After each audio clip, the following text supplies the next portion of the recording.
talking about? So we're going to talk about reading this morning. We are, yes. Gosh, that's been part of my life for many, many decades, trying to help children with their reading, because it's just so fundamental, isn't it? Well, without reading, I imagine so many things are incredibly difficult then. You know, I know we have predictive text and we have, you know, text-to-speak apps and all kinds of things, but if you really think about it, I mean, there is no subject that reading isn't involved in some way, shape or form. No, and always in school it was a challenge to keep children at their kind of intellectual intelligence level, you know, when they couldn't read, because they can miss out on so much.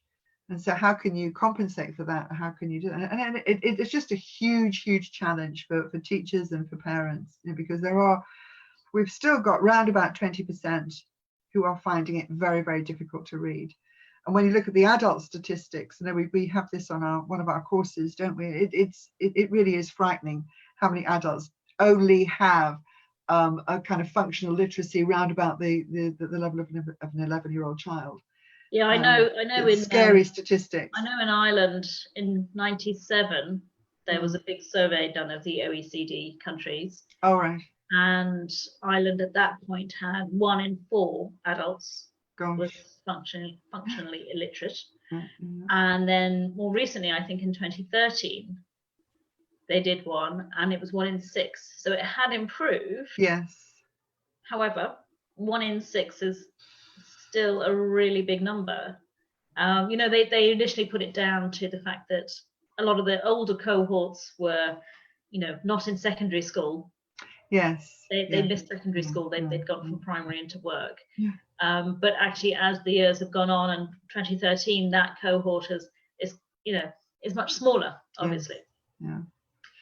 So yeah, and obviously with the current situation, with so many children having not been at school, you know, for the since March. In fact, I couldn't believe it. We were just looking back before this, and we've done 8 videos. This is our 9th video. The 9th one. Well, I was saying, how can we find so much to talk about? But in fact, we can always find lots to natter about. Loads to talk about. Yeah, absolutely. And again, you know, our big concern right at the beginning of this, because this is our area that we work with families whose children are struggling, whether they have a diagnosis of dyslexia or not, but they're struggling with their word skills. We also work with number skills as well, but you know, we're not doing those on this talk. But the fact that if a child is already struggling at school and then comes out and then is not at school, you know, what is going to happen? And we know from evidence from what's called summer learning loss, where it's only the summer holidays that the child has, you know, obviously not been at school, that often, you know, their progress can go backwards. They can slip over the summer, and a lot of teachers find that in September you're almost starting all over again with some students. Yes, absolutely. I mean, that summer learning loss is a very real issue. And I mean, the thing is, if something is such a struggle for you, if something produces so much stress, why are you going to sit down and do it? I mean, it's, you know, I wouldn't want to. I understand things that I definitely don't want to do. I definitely don't want to do it. You know, even if I know that they're good, even if I actually kind of enjoy them when I get going, there is a huge resistance, and you can absolutely understand. I mean, I have been with children who have been so stressed and so miserable, and their self-esteem has just reached rock bottom because of this reading thing, you know, because they see at the age of 4 or 5, you know, their peers just taking off. And I mean, some children actually arrive at school able to read without having. Really interesting. So just that in itself is extremely interesting, isn't it? Because I think there's an assumption that you go to school to learn how to learn, but actually children, we're all learning all the time. We're not being taught how to learn. We're being taught what we should be learning. And obviously there are strategies for helping people to learn what we're supposed to be learning, but not every strategy works for every person. Absolutely. And I was one of those very, very lucky people who, I don't know how I learned to read. I remember learning the alphabet, A, B, C, D, and with a little rhyme that went with it. And I remember having loads and loads of books. I was very fortunate. I mean, we didn't have that many books actually. Nowadays, we're actually swamped with books, aren't you? But we had as many books as we could do when I was growing up. And I literally learnt on my mother's and father's knee. They read stories to me. I kind of learnt them off by heart, and I don't know what that process was, but that is a very interesting thing to find out. How does that happen? Because that does happen for some children. I think we could learn an awful lot from that kind of research into how that happens. As far and even from my side, I couldn't read or write English until I was 9. That's right, because you had a swap of languages, didn't you? I had a completely different language. So all my early years in school was in Arabic in Iraq. And although I spoke English, my mother's English, so I could speak the language, but I couldn't read it at all. And interesting, actually, my mum always tells the story of when I went to a school in England when we left. I could read, so there was a book called Big and Little. I could read the word and, but I couldn't read big and little. Oh, interesting. So it's quite interesting. So that was, so I was able, obviously I had a handful of words, but not very many. And then within a very short space of time, I went from being a completely non-English, reader or speller or writer, to pretty much, unlocking that part of my brain that obviously was connecting the language, what I was saying, to what I was reading and what I was writing. And how did you do you remember doing that? Do you remember thinking about the sounds, or do you remember that learning? It was not phonics. It definitely wasn't phonics. This was 1980. Right. Give my age away. Okay, I don't mind. So there was not. It wasn't phonics at the time. It was very much more the kind of I think what's called look-say. Yes, because your mother was a teacher, wasn't she? So she probably would have been using some of those. She did, and one of the things that definitely helped was the fact that we read every night. Yes, that regular and that enjoyment of books. And I think Michael Rosen made a big fuss, if you like, in 2009 when this synthetic phonics came really into English schools big time, because he said this just strips out the enjoyment of reading, and he was very, very concerned about that. Because it really is, it reduces it right down, the way that it's being taught at the moment through the synthetic phonics route. It breaks it down to the smallest chunk and those sounds. And of course, children, you see, I'm just full of questions, because the flashcard thing, the look and say, which is still used for the irregular words, the tricky words, the tricky words, I'll or will or he, the. Again once, and you're told to go away and learn those, and nobody really tells you, well, how do I go about learning those words to recognize them? And so the look and say approach, yes, it worked for some people because their brains were automatically making those connections, as I think yours must have done. You must have looked at these letters, seen the representations, heard the sound of the word as you were learning the language, and the brain amazingly, marvelously makes those connections and those networks, and bingo, you're there. Yeah, but especially because the language I had, my primary language at school was completely different alphabet, written from the other side of the page. Yes. Totally phonetic. Yeah. So if you know the Arabic alphabet, you can spell anything. In fact, I was very interested in myself recently. I was abroad, and there was something written in Arabic, and I had to segment and blend it. Ah, fascinating. I actually had to do that because I don't have a word bank anymore. I was 8, turning 9 when I left, so I have a very stunted vocabulary in terms of reading and spelling. I didn't continue with the Arabic, which is a real shame. I can speak it still, but I've kind of reversed where I was at when I was younger. That's interesting. Yeah, so you've used both of those, because this has been the war, hasn't it? The reading wars that we hear about.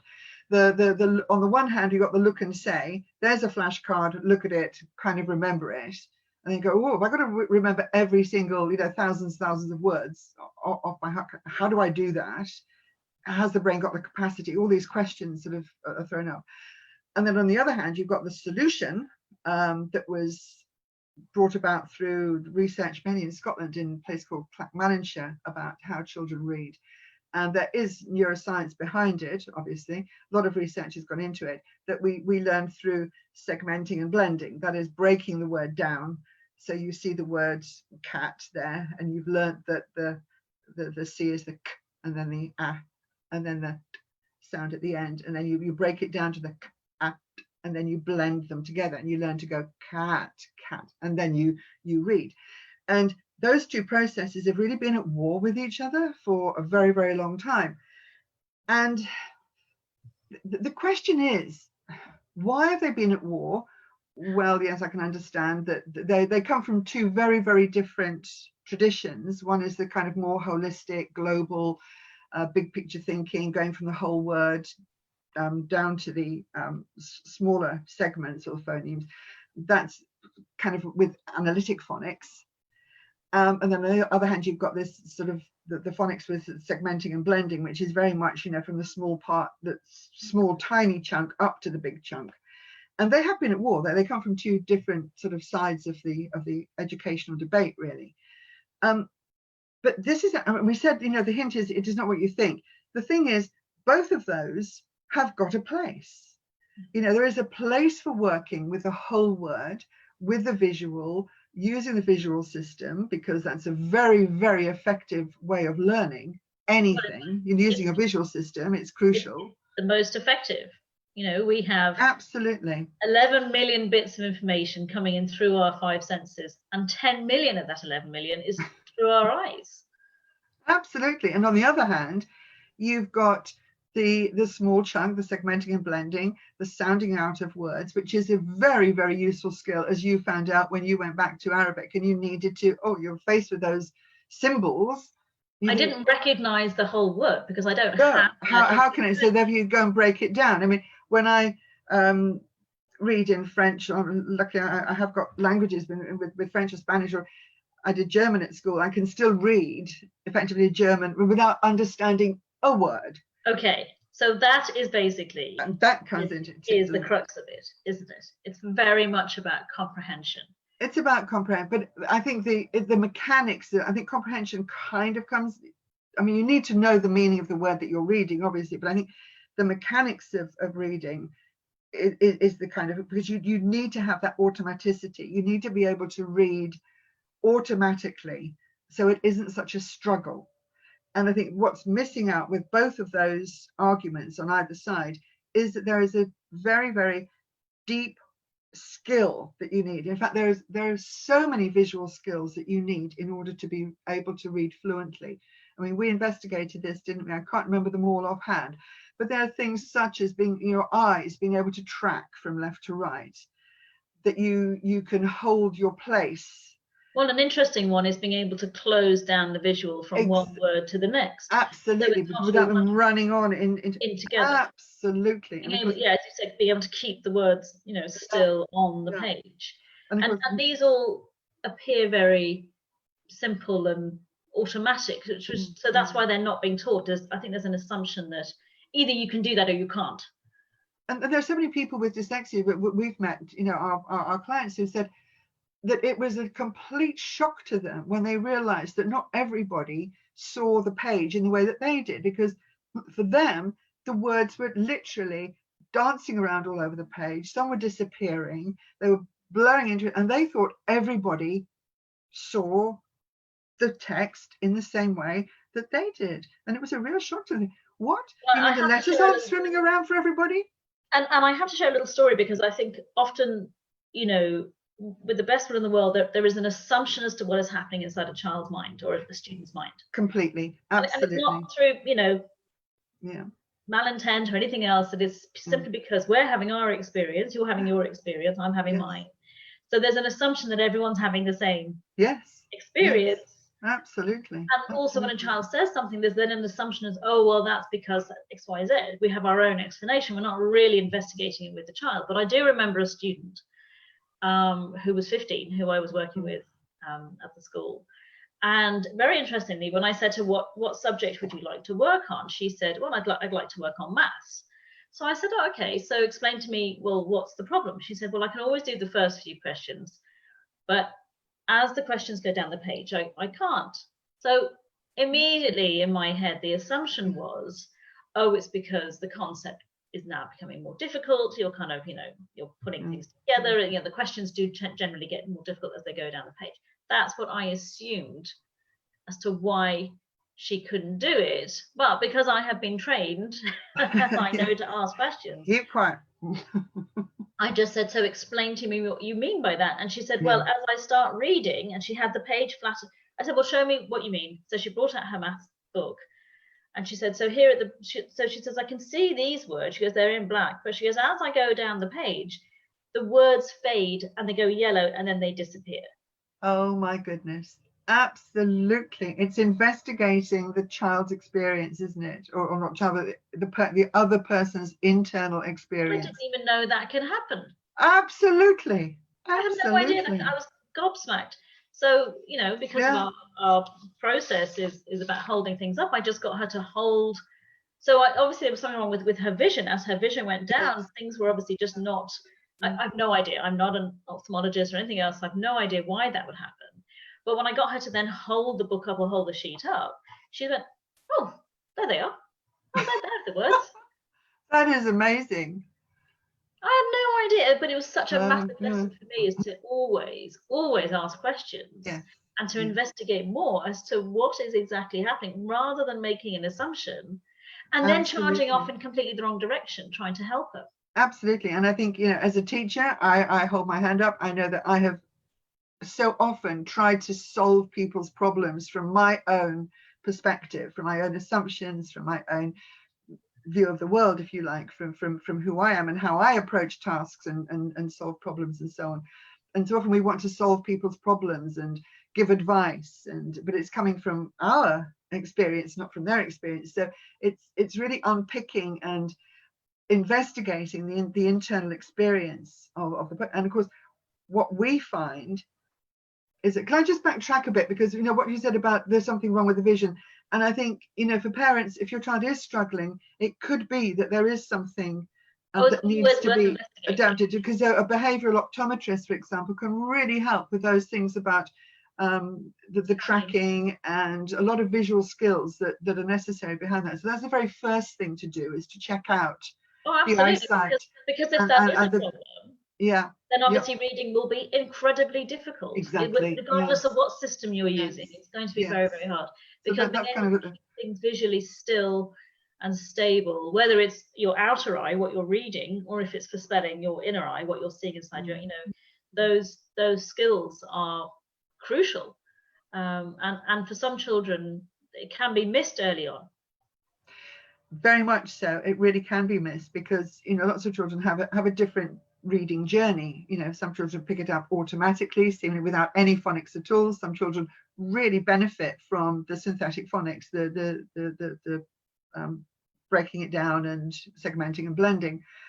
And other children are really struggling, and these are the ones that we need to really investigate. And I kind of think, why is it that we aren't really investigating, particularly in England, because synthetic phonics is first, fast, and only. It has become the absolute, I don't know, it's the only answer that we've got. We're not allowed, if you like, to explore and experiment and find out if that isn't working, what else can we do?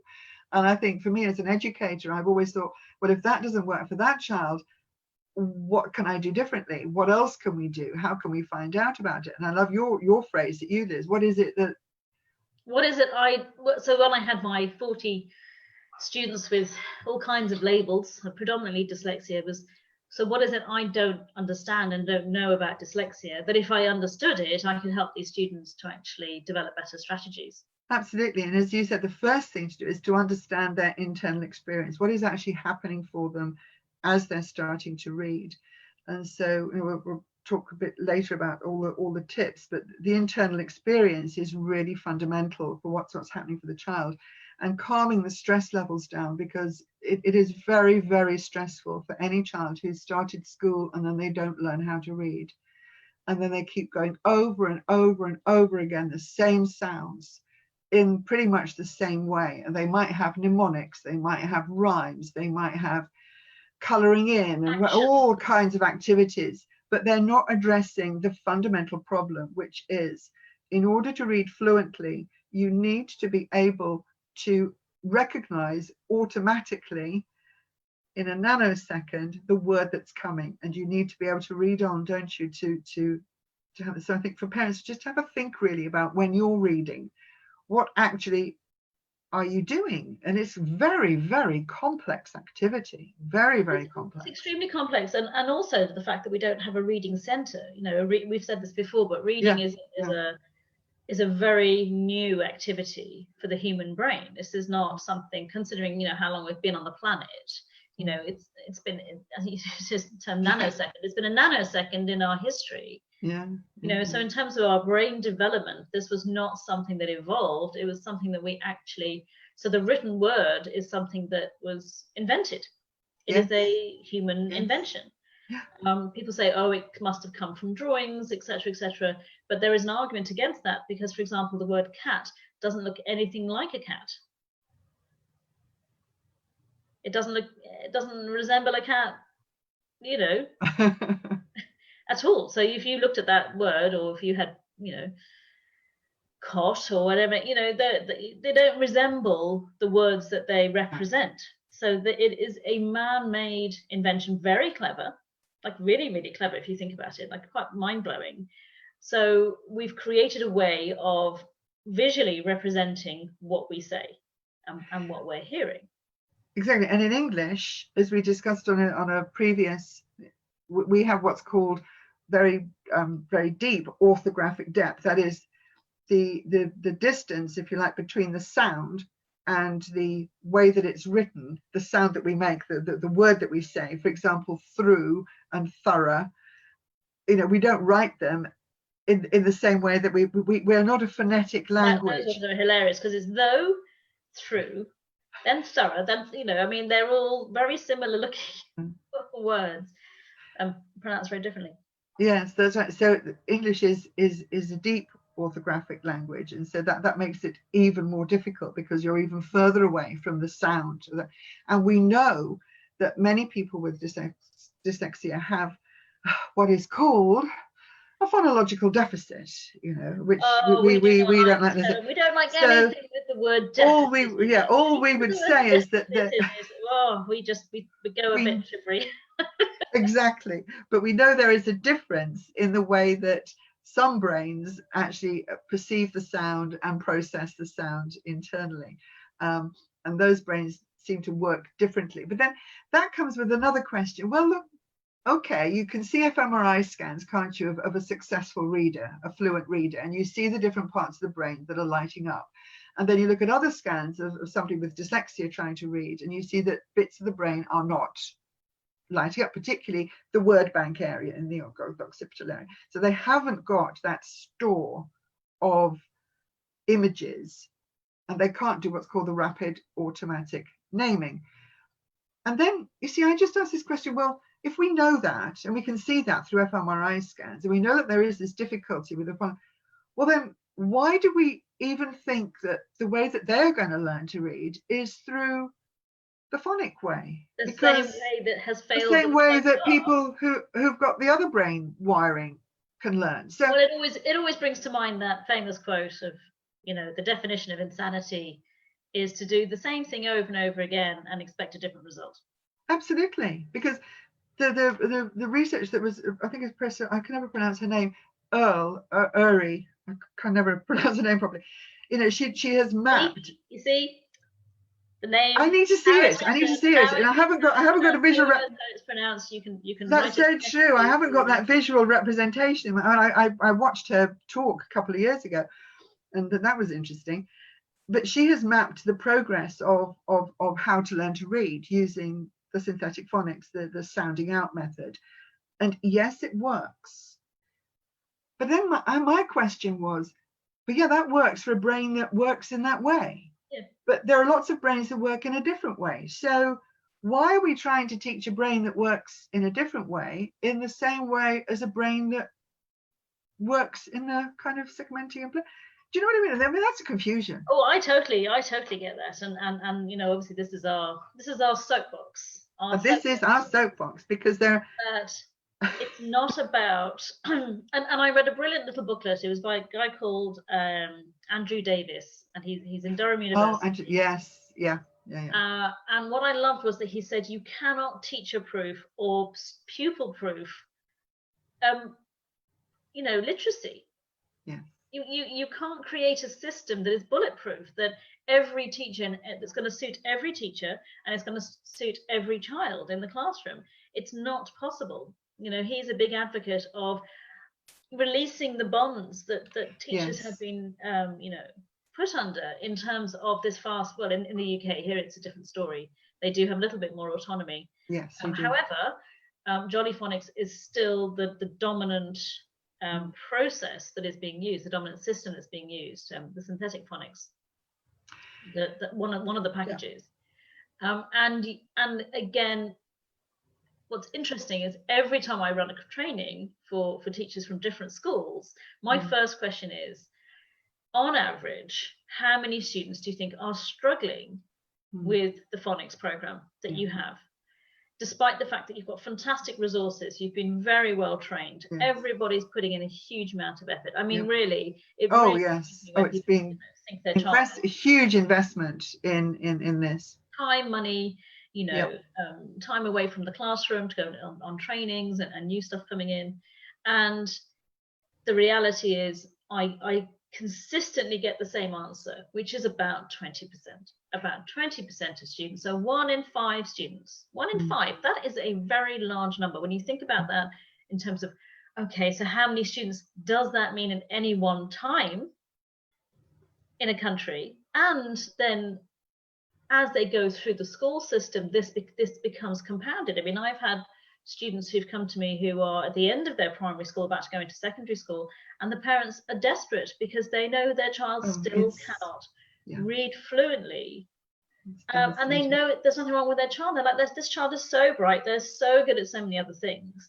They just don't seem to have grasped what, if you can do it, it appears so simple. It appears so simple, and it has no bearing on intelligence. You know, I mean, I have a big, you know, sort of reservations about IQ tests and IQ scores. However, you know, people with a very, very high IQ can find it very difficult to read. And similarly, people with a kind of below average IQ can pick up reading seemingly, you know, and this is very traumatic, I would say, you know, for youngsters who can see other children, you know, taking off and learning. And of course, the knock-on effect for schools is enormous, because the support that you need to give, you know, if you've got 6 out of your 30, if I've done my maths right, children in your class who are really struggling with their reading, who can't access, you know, a wide range of texts at the appropriate level, the support programs that you have to put in, the intervention strategies are very costly, you know, in terms of, you know, resources and time, and also costly for the youngster, because then they become dependent on the teaching assistant or learning support, whatever you like to call them, dependent on technology, whatever, and the effect of their self-esteem is huge. So we know that there is a lot that can be done to help more children. You know, we're not saying that it can solve the problem of every single. There is no. Well, this children. There is no magic bullet for anything. You have to have a toolbox. So I just want to just say hi to Lucy. Lucy's watching. Oh, Lucy, hi. Who else? But these are the people who've put some comments. And Lindsay was saying, yes, she was also someone who could almost read by the time she got to school. Yes. And she took words to learn in a tin. So that's oh, lovely. It's a tin. And she also said it must be so frustrating for students to keep going over the same thing, but it's the same. I mean, the first sounds that are used in Jolly Phonics is sat. You put it together and make a word sat pin, because they do sat it and sat pin.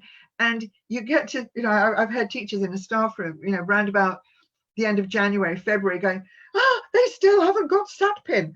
And you think, okay, they haven't got sat pin with the way that you've been teaching sat pin. So what else can you do?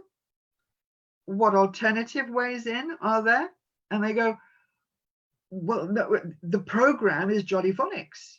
And if they can't get it, well, actually, it's more. And we might do mnemonics, we might do toe by toe, and all those other ones, but they're still essentially the same premise of the segmenting and blending. But we know that certain brains who think in a more global, more visual, that way, that the brain hasn't developed in the way that suits the way that we're teaching at the moment, they need something different. They do need something different, and that's what we offer. And that's what we offer. And that's what we are so passionate about in talking about it. That's why we do these talks every Wednesday morning, because, and this is for free, we're giving our online course for free to parents, because we know that when two things, when people are in a better state, yep, emotional state, their brains work better. And this is not because we think it, we know this from research. The research is there. We know that if we are stressed, the part of the brain that is transferring information of the learning organ, the hippocampus, that's transferring information from the, what we're experiencing now into the long-term memory and vice versa, it is impacted by stress. So the more stressed you are, the less that part of the brain is going to work. It's not going to work as effectively, because we're not designed to be learning something new when we think we're in danger. If the body thinks we're in danger, it's going to go into the fight, flight, or what I loved Judith Glazer's, she had 4. She had fight, flight, freeze, or appease. Yeah. Okay, all right, okay, yeah, whatever you say, when we give in. That's another way of dealing with stress. And any of those 4 mechanisms are not then compatible with learning. We're not supposed to be learning something new if we think we're in danger. We're supposed to be relying on what we know, the skills and the processes we've got inside of us to actually get out of that situation, because our number one job is to stay alive as long as possible. So without that, really being calm, really in a good state, it's going to be incredibly difficult for a child or an adult really to learn anything new or to remember anything. So it'd be quite interesting also to see in those scans that were done, the fMRI scans, actually what level of stress were people experiencing, because that would have an impact. True. Absolutely, has a huge impact. And children do get so stressed with their reading. I mean, some love going, like they go out to read with a teaching assistant or volunteer, whoever, and some absolutely love it because they get that one-to-one attention and so on. But some you just know as soon as you mention reading, and I'm sure parents will relate to this, come on, you've got a 20 minutes reading, and already you can sense the stress coming up in the parents, in the child. Oh, I've got to do this thing which is just so hard. And then the avoidance strategies will come in. Oh, the avoidance strategies come in. Absolutely. They'll do everything in their power to get away. And they're not being naughty. This is the thing. It's not about a child being willful and trying to just get out and do something. Because when a child loves something, they will do it. I know. I have 2 kids, and when they there's no motivating them to do the things that they love to do. And actually, my older son in particular loves reading now. He did struggle in the beginning, but he is a prolific reader, and there's kind of no stopping him, which is fantastic. Well, that's lovely when you can get to that. So what we're saying is that the very first thing to do is to do the grounding. I think we went through it on the last talk, didn't we? In quite detail. The keeping calm talk. Yeah, we went through it a lot more detail last time, but it's and again, it's on the course. It's the very first things we teach is grounding. As a parent, if you're up to 90, great Irish expression there. If you're wound up, if you're stressed, if you're busy, if you're trying to cook dinner, take a phone call, something's on TV, you've got multiple people in the house all looking for your attention, and you're trying to get your child to sit down and read and do something, that really is not going to work. So I always say, look, if think about what state you want your child to be in, and then you need to get into that same state. And of course, it's always calm. It's the optimal learning state is the body is nice and relaxed and the mind is open. So the body knows we're safe. It's not producing adrenaline or cortisol or anything else. The mind, though, is open and curious and wondering, okay, let's see what's going on, and let's be open to learning something new. adults have to be in that state if you want your if you want your child to be in that state as well. It's not possible for them to be calm if you're not. Absolutely. And then so once we've actually got that calm inner state, then the difference that we are suggesting that we need to do is to, well, let me just rewind on that one. If we think about the ultimate goal for reading, the ultimate goal is to be able to read fluently. That is to be able to recognize words automatically so that you know them. When you turn the page and you see that same word, and an owl has come to mind. I don't know why. Probably you talking about Pierce, I thought of Harry Potter, and I thought about the owl. Who knows? And so you when you see it, you turn the page, you can see it again, and you don't need to sound it out.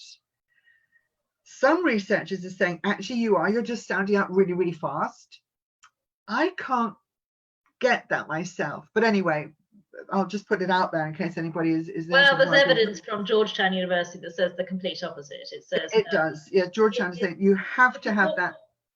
Because what we're saying is, we're not throwing phonics out. Just for those who are fanatic about phonics, we're not throwing it out. It is a very important skill when you come across a word you've never seen before.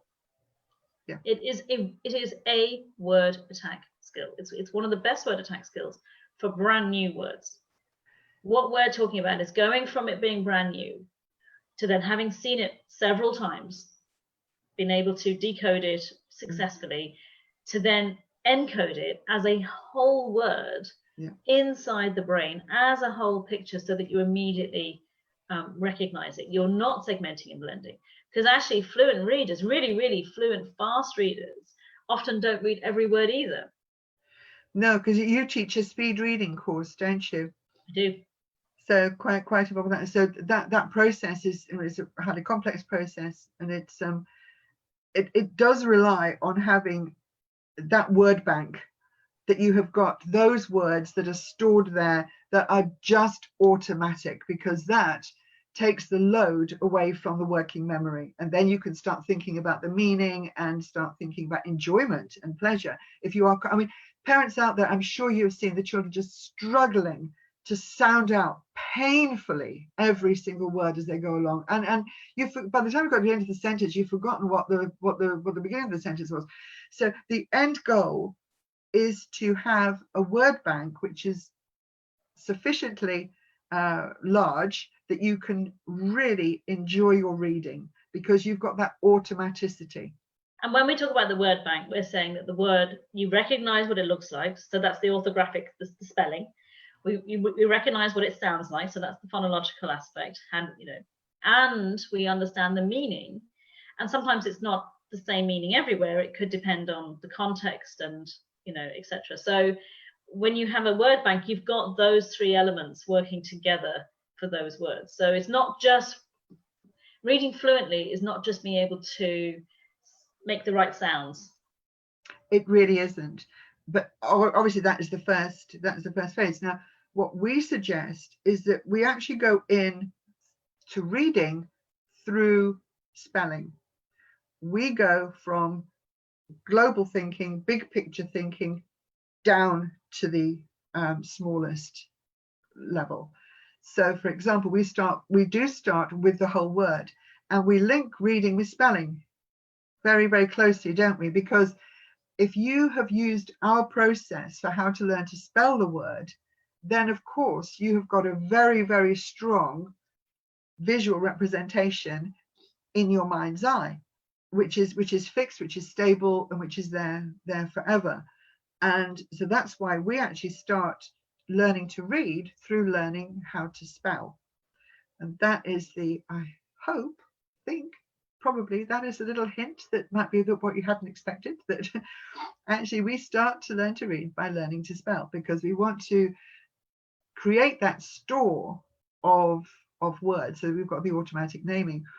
Now, when I work with youngsters who are really, really struggling, we would start maybe with about the very early books with just a few words in the sentence, and we would learn each of those words using our system. But that means you, first of all, you need to talk through their internal experience. We need to stabilize that mental image. You need to get rid of the stress. All that's on the course, isn't it? We can't possibly go through all that now. So you've worked through with that, and then you actually learn those words, to spell them, to write them, to understand them, to use them, to enjoy them, to love them, and then you show them the actual print from the book. And lo and behold, they can read their first sentence absolutely fluently. And the joy that you see when they just, oh, because you're not sounding out, you just recognize it. And that kind of, I don't know, something happens in the brain, because the thing is, for most children, the teacher showing them the word, saying the word, hearing the sound, building up the word through their segmenting and blending, something happens in the brain, the network is produced that then stores the image of the word there automatically. They don't even think about it. And as a teacher, you think, I don't need to teach them how to do that, because that's just what a normal brain does. And if you can't do that, well, then you've got a deficit, you've got a learning difficulty, you've got a disability. Well, no, you just need the information presented to you in a different way. And so that's what we do. We go in through the visual route, through the whole word, the global word, and then you could do phonics, because once you've learned cat, then you can do what we call onset and rhyme, which has gone out of fashion now completely. But you can do cat, then you can keep the at, and then you can do sat and pat and mat and pat and all those. And so you can start building up your phonic awareness that way, which is from the whole word down to the smallest, and then back up again. And so that is our offering, that you go through the route of spelling, of creating that stable image inside the mind's eye, and then you can develop the fluency and develop the confidence that way. Because and you touched on it there, which was about the cognitive load. Yes. And this is really, really important to understand, is that we don't have a lot of space in here when you're thinking. You know, we have a lot of space in terms of storage. Massive is virtually infinitely large, and it can last a lifetime, but we don't access everything we know simultaneously. So the more we have that is automatic, this automaticity that we're always talking about, the more we can so it's called rapid automatic naming, this ability to see a word and immediately recognize it, know what it means, know the context. In fact, as you're reading, particularly if you are fluent and you've got a good comprehension of what you're reading, you can almost predict what's going to come next. Anyway, you're not even really reading that way. You kind of get it. And then if an unusual word pops up, you're like, oh, hang on a minute, that wasn't I expecting. And you have to adjust your thought patterns, etc.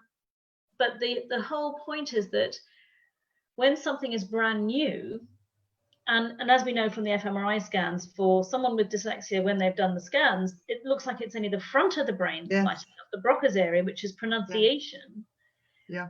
Means that they're not accessing the memory. So every time they see the word, it looks like it's a brand new word. It's Absolutely. it's not a previously recognized and seen word. And I know for parents out there whose child is struggling, you're probably thinking, how many times have you seen the word there? It's there. It's there everywhere. But it's when the brain looks at it, it doesn't see it. It's not looking for that word bank. It's just saying, oh, I have to try and segment and blend it, and it sees it as a brand new word every single time. So what we're doing is we're training the brain to actually actively learn the components of the word, whether it's the visual representation, the sounds of it, the meaning, etc., together, because that's actually how we learn. We learn in a multi-mode way, not a single mode, to be able to actually use the brain the way it works best, and then to actively think about storing it. So we're teaching children to kind of go, right, now send it to the back of your brain. Okay, now when I say the word, can you think of it? Bring it back up. So we're actively training the brain to use the long-term memory a lot more, to be able to then access it whenever you need it.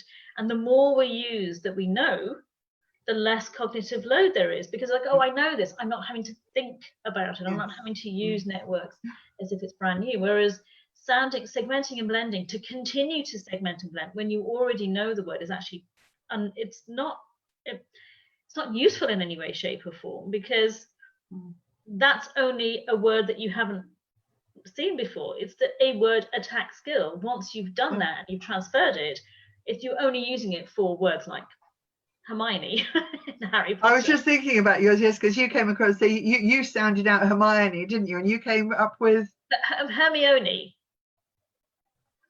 I'd never heard it before. I didn't have that component. So I could see it and I could recognize it, and I knew it was the name of a person. So I knew the context and the meaning. I just hadn't heard the pronunciation. So unless you've got those components all together, it's a guess at best. And you don't want to be guessing, you want to know. So I just want to we have a little question here. Oh, lovely, yeah. What about missing words out when reading? Maybe not so important for a story, but it can change the meaning for a maths question. Oh, absolutely. I'm not suggesting for a moment that people miss out. I'm just talking about when someone is a super reader and can, you know, the whole point with speed reading is that 20% of the words in a book generally will give you 80% of the meaning. That's actually the key of it. So you're not having to, you know, and in and the and everything else. You know, those words are fairly irrelevant in terms of the meaning, the big kind of the big concepts and everything else. But absolutely, with children, you want them to read every word. One thing we do say though, that if a child is reading and they're reading fluently, and they change a word for one that actually has the same meaning and it doesn't change the meaning of the story, keep going, because actually what they're doing is they're following the story. At the end of the day, the words are representing something. It's not the words that is the most important thing. It's what does it mean? It's what is the meaning behind it.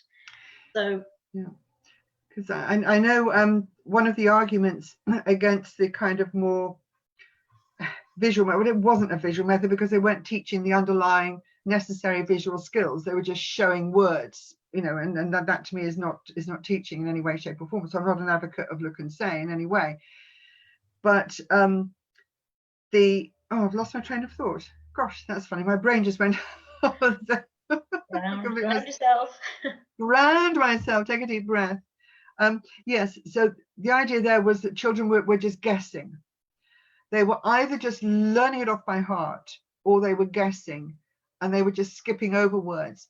And so the whole kind of synthetic phonics thing was to strip that out, so that you really did focus on each word. There was no guessing.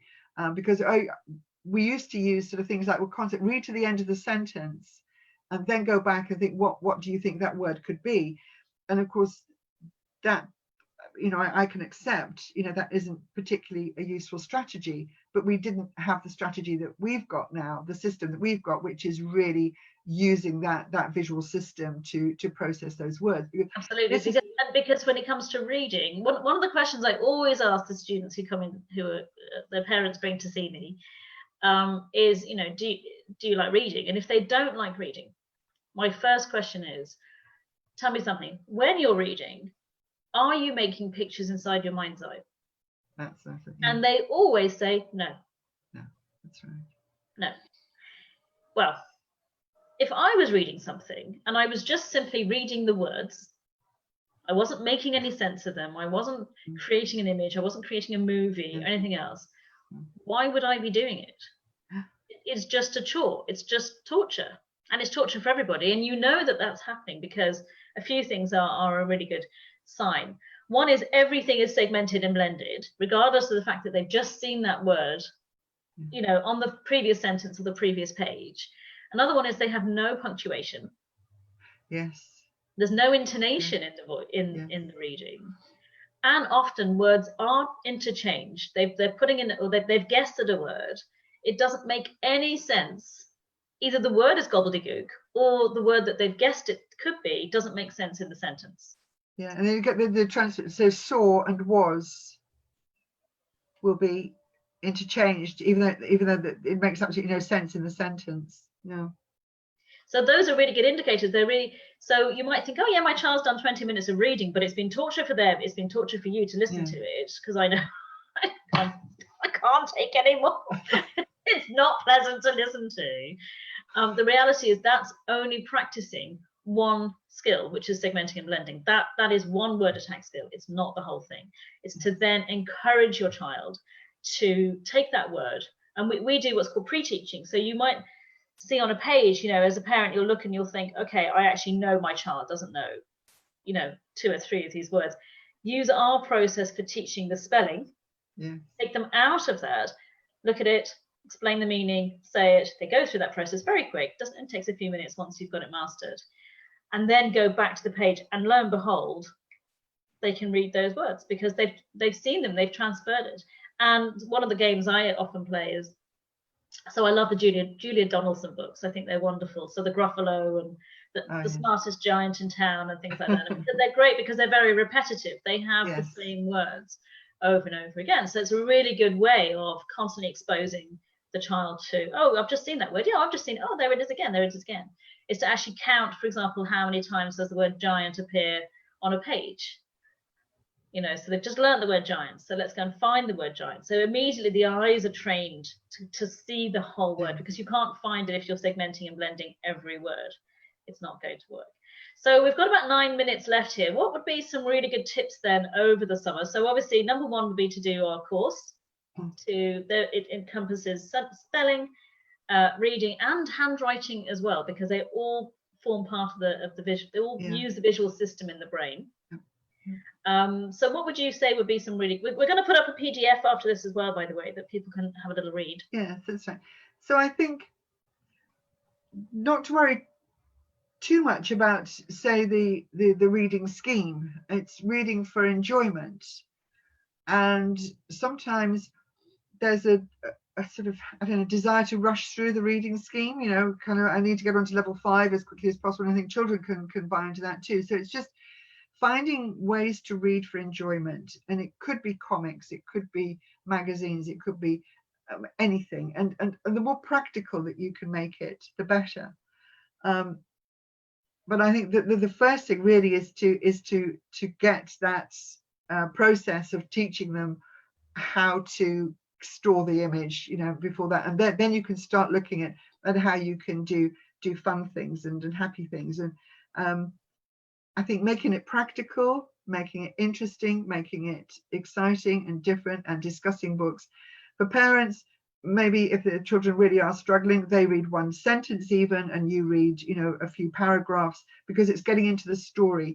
And what you want is for children to appreciate the story, to make pictures in their mind as you're telling the story. Are they creating images? Are they creating those pictures as you talked about? Can they visualize the characters? Can they describe what the character did before, what they're going to do next? So lots of discussion around the book. And you can do things like, what would you say to the character now at this moment? Or what advice would you give them? Or would you do that? So really talking around the book and about the book and making it come to life. And getting them to say, oh, well, what ending would you suggest now? They don't need to write it, but they can give you, oh, well, I think what should happen is this, and they can actually start creating the story at the end. And say, oh, well, okay, and now let's see what actually, what the writer has said that they're going to do. So lots of book talk, lots of exciting talk around the book would be great, rather than the process of that. Because what you want to do is to keep their thinking and their learning and their interaction with the text at their cognitive level. We don't want to, because they can only read, The Hungry Caterpillar or whatever, doesn't mean that isn't where their brain is at, and they want to be challenged. And so audiobooks are a great idea. So if you are driving or going anywhere, use the audiobooks, because that gives them the idea of the story, builds the vocabulary. I love audiobooks. I know, it's great. I love reading. You can enter that. So yeah, and I'm kind of just going back to the beginning of when we were talking. For me, I know without a shadow of a doubt, it was the fact that my mum, every night, we read in bed. So I would go to bed and my mum would be there and I would be reading. And I remember reading Black Beauty and Heidi and all the books that were in fashion at the time. And to me, I couldn't wait to get into bed to know what was going to happen next. It wasn't to read, it was to know what was going to happen in the story. And I think that really just takes so much pressure off, that it's not about reading perfectly, segmenting and blending perfectly. It is very much about what's happening. It's the meaning, it's creating, it's going into this magical world, that fiction and storybooks, are all about. It is to transport you out of where you are. And I often say, if I've read a book and then I go watch a movie of that book, I'm generally bitterly disappointed because it's not what I had in my head. It's not what I saw. And I just always ask this question of a parent or of a student, if they love reading or if they hate reading, do you make pictures inside your mind's eye? And if they don't, then reading will always be painful. And we've got a couple of exercises on that, haven't we, on our course? And these sort of tips are there. And some fun things you can do are, for example, taking photographs. We're all online at the moment, aren't we? And so this would be great. So reading in funny places, reading up a tree, or reading, so you can share with they can share with their friends where they're reading a book, and reading clubs. The youngsters could have some kind of Zoom chats on books, or a family book, so the whole family reads the same book. You create your family reading book, and grandparents can join in with this. Oh my goodness me! So Lindsay said her 9-year-old loves to read, and he's currently enjoying The Hobbit at age 9. Oh my word! Gosh, I thought I was advanced at 13 reading The Hobbit. That was my. That is lovely to see, and of course, some people with dyslexia actually can read very well. Yeah. And it's the spelling that's the problem. We tend to think that dyslexia means you can't reading is, and it is a struggle for many, but it isn't always the case. No, it's just that they've got that kind of global learning in terms of reading. When it comes to spelling, where you have to recall something onto a blank sheet, essentially, there's nothing else to guide you, whereas reading, you have other things that can help you, and you can make sense of things even if you don't. I mean, if you come across a word and you really don't know it and it changes the entire meaning of a sentence, it creates an open loop. So you might continue reading, but your brain's got left behind at that. So he's listening to it, apparently. Sorry. Oh, he's listening to it. Yes. Oh, wonderful. He can read along. You can actually have the book in front and could even be reading along with an audio if you had that there. So the vocabulary aspect of it is incredibly important as well. And I do know, again, sort of listening to a lot of teachers, they're saying that one of the things, we don't really know exactly why. It could be because of smartphones and tablets and too much interaction with technology. But a lot of children are coming in, and because they're watching things, they're not necessarily talking. Some of them, their vocabulary isn't as, it seems to be dropping in terms of level of comprehension. So even if you had a word a day, find an interesting word, and everybody has to come up with a sentence, who can create the best sentence with that word, the funniest sentence, or whatever it is, and have a word a day that goes on the fridge. And again, you learn to spell it, you know what it means, and you know how it sounds.